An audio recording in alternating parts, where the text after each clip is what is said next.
I want to tell you a parable. Can I tell you a parable? It's called the parable of the broken chainsaw. I was cutting wood the other day and I broke my chainsaw. My dad gave me this chainsaw. It's a nice chainsaw. It's called Wild Thing. And I was cutting some wood for a fallen tree and it got caught, when it gets caught right there in the middle. I had to yank it out and I got to fix this today. Have you ever felt like a broken chainsaw? Do you feel like a broken chainsaw right now? I feel like a broken chainsaw where I can't be put to use. I see Gabriel, Gabby, you probably feel like a broken chainsaw, wanting to cut hair and you can't. Here's my question for today. Based on the parable of the broken chainsaw, are we still useless because we're not doing anything? Have we no meaning? Is there no purpose? Are we stuck to wonder what is the purpose of all of this? Ecclesiastes 3:11 says, He has made everything beautiful in its time. God has made everything beautiful in its time. And then it says also He's put eternity in the hearts of men. Yet, he cannot find out what God has done from the beginning to the end. God has made us for more than just being a chainsaw, for just cutting wood, cutting hair, going to work. Yeah, going to work's important. Actually, it says in here, I've seen the business that God has given the children of men to be busy with. And then he says that God endures forever. Nothing can be added to it, nothing taken away for it. God has done it.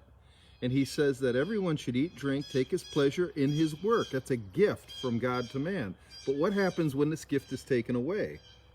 What happens when you feel like a broken chainsaw? Do you just say, man, I'm worthless? I can remember the first year I started in the pulpit at Kent City Baptist Church to be preacher. I was walking to church. All of a sudden, I had laryngitis. I couldn't speak. And I'm wondering, what good is a preacher who can't speak? What good is he? What good is a preacher when the churches are closed? What good is he? Might as well throw this away, huh? Throw it away. Just trash it. Might as well kill me now. We're more than just work. Eternity is in our heart. That means God has made us for himself. What is the chief in the men? To worship God and enjoy him forever. That's the goal.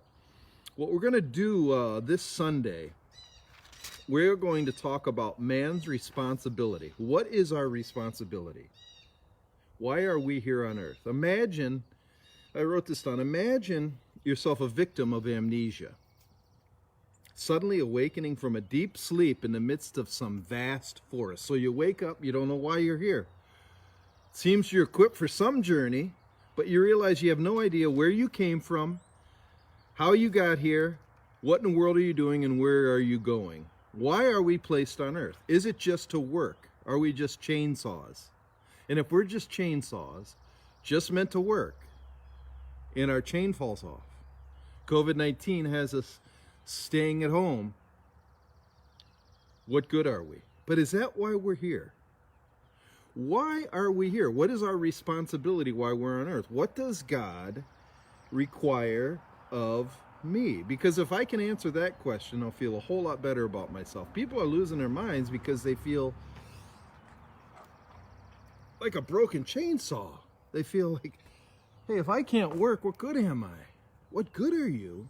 God has placed eternity in the hearts of men. You're made for more than this. Yes, God says it is good. It is good that a man should eat and drink and take pleasure in his toil. That's a gift. But a gift is different than a purpose. A gift is different than a destiny. A gift is different than just forever. In youth group, when I was a youth pastor, I used to do this thing where I would have the students paint a line across the wall in the room. And took a long time. And then we would put one little dot on the line. That dot is your life. Eternity is a long time as compared to 70 years, 80 years if you're lucky. And so the question is, don't just figure out what you're supposed to do, and so when you can't do it, you feel worthless. Figure out why has God given me a craving in my heart, and what does he want me to do to fulfill on that end? We're going to talk about that this Sunday. And this Sunday's title is My Responsibility. I think it's important for everybody to figure out, what is God asking you to do? Because I think so many times we decide what we want to do, and if we're not doing what we decide what we want to do, we feel useless, worthless. I'm going to cash it all in. But this is God's world. This is God's agenda. This is God's place. And what we have to do, as it says here, he made everything beautiful in its time. Give him time. Let him figure out what you're supposed to do. And today, Jesus says, don't worry about tomorrow, for today has enough worries of its own. Live for today, for the purpose you've been designed. What is the purpose for which you've been designed? He's put eternity in the hearts of men. Yeah, but my chain fell off. I'm useless. I can't do anything. Then you don't know why you're here. Sunday, the sermon is going to be about my responsibility. Do you know why you're here on earth? Do you know why? Do you know what God requires of you? I perceive that whatever God does endures forever. This writer of Ecclesiastes says, here's two questions. Is churning out products why we have been made? So the more I can produce, the more significant I am. Second question, what is our purpose? There's a movie called Last of the Mohicans. It's one of my favorite movies. I really like it. But it begins with these Indians running through the woods, and you're instantly caught up in action. And they're chasing this deer through the thing. And through the whole movie, you can't catch your breath because it keeps going and going and going and going and going. You never have time to stop and say, what's going on? Sometimes I think people enter life like that. They just keep going and going and going and going. They compete.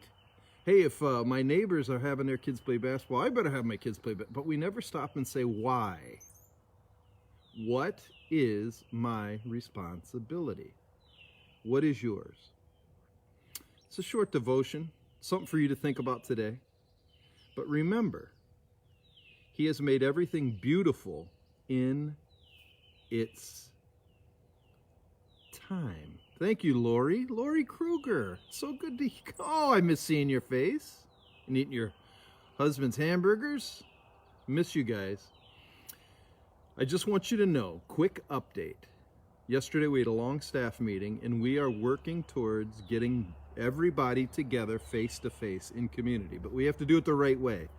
There's two sides to this story. Some people are like, forget propriety, let's just meet together, sing together. Then the other side, let's not meet until the year 2025.